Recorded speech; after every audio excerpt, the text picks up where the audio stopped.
Mungu akutie nguvu sana wewe ambaye pengine maisha yako wakati huu unapitia kwenye vita ya maneno.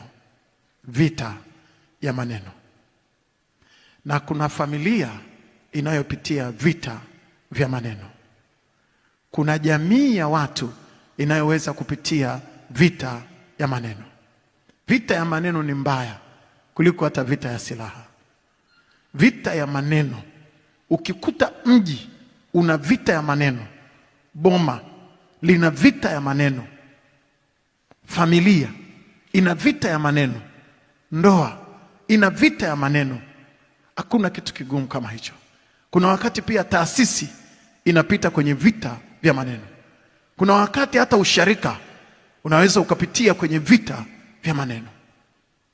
Unashangaa tu asubuhi kwenye mitandao watu wanasema habari za usharika. Na kuna watu ambao pia wamewahi kupitia vita ya maneno. Sijui naongea na watu wangapi.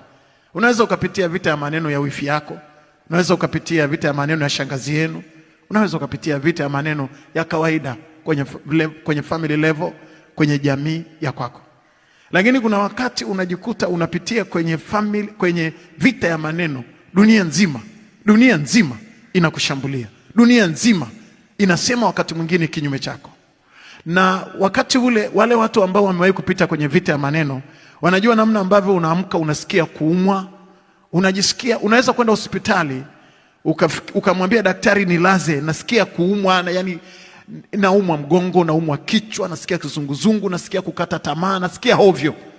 Na daktari anapima vipimo vyote, anakuambia huna malaria, huna typhoid, huna chochote, kanywa maji. Jitahidi tu kunywa maji na juisi, alafu upate mapumziko ulale. Ni vita ya maneno. Unaweza ukaamka vizuri asubuhi, saa hizi unatabasamu.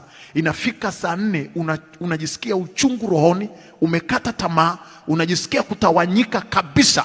Unajiuliza mbona na hata morning glory niliondoka na nimebarikiwa na mchungaji. Lakini ujue kuna wambea wamekaa mahali wanasema vibaya kukuhusu. Mtu yoyote akikaliwa kikao chochote cha uharibifu, huyo mtu moyo wake unasikia vibaya. Maana Biblia inasema laumu inauvunja moyo. Unaweza ukavunjika moyo wa huduma, unaweza ukavunjika moyo wa kisiasa na uongozi, unaweza ukavunjika moyo wa kusaidia familia kabisa.